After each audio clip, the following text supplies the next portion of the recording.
تلك الرسل فضلنا بعضهم على بعض منهم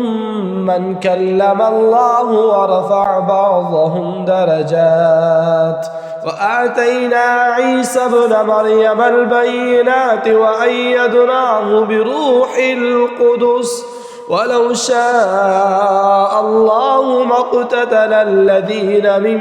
بعدهم من بعد ما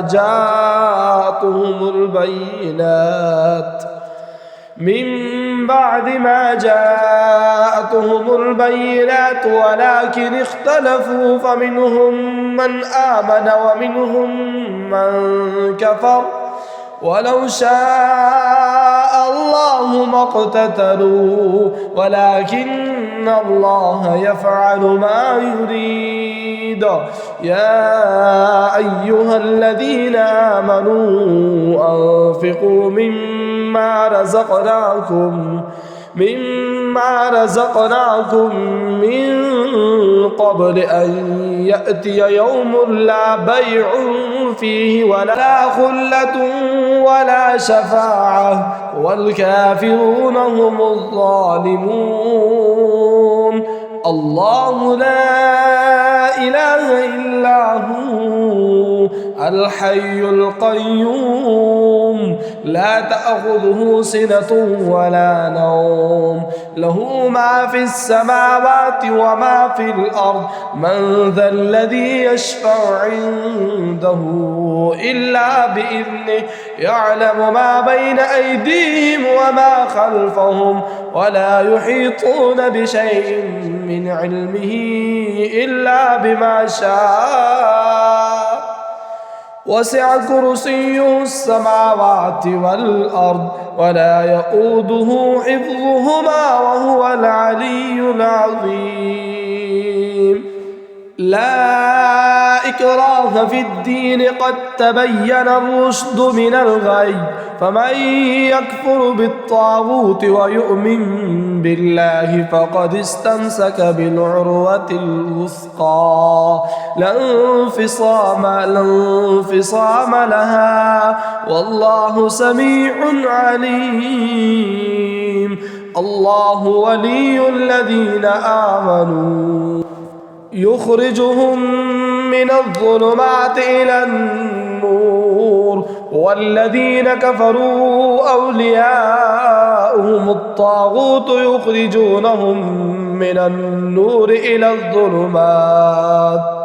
أولئك أصحاب النار هم فيها خالدون. ألم تر إلى الذين حاج إبراهيم في ربه أن آتاه الله الملك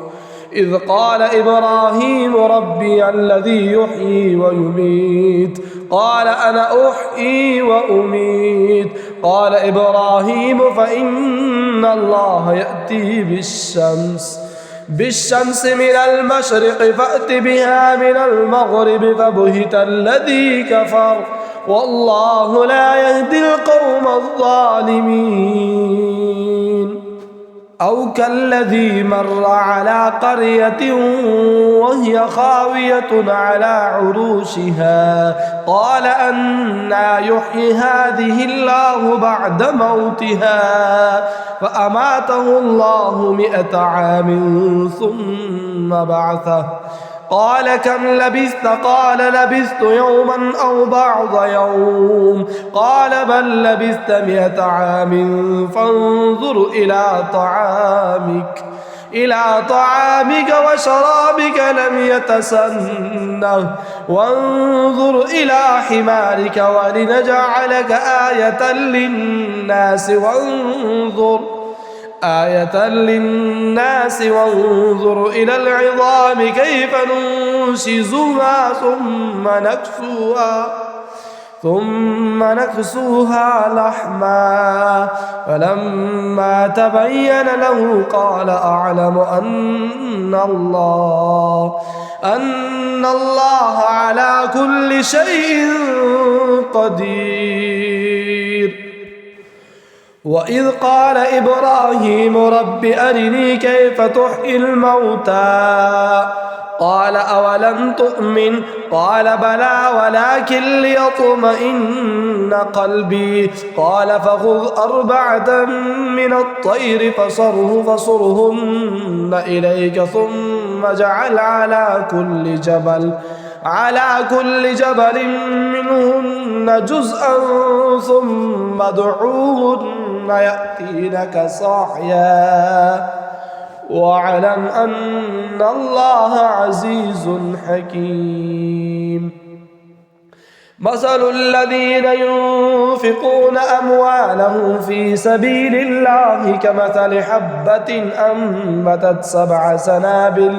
7 سنابل في كل سنبلة 100 حبة والله يضاعف لمن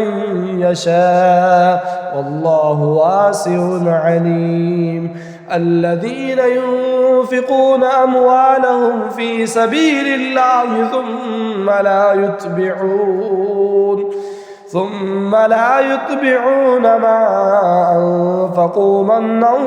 ولا أذى لهم أجرهم عند ربهم ولا خوف عليهم ولا هم يحزنون قول معروف ومغفرة خير من صدقة يتبعها أذى والله غني حليم يا أيها الذين آمنوا لا تبطلوا صدقاتكم بالمن والأذى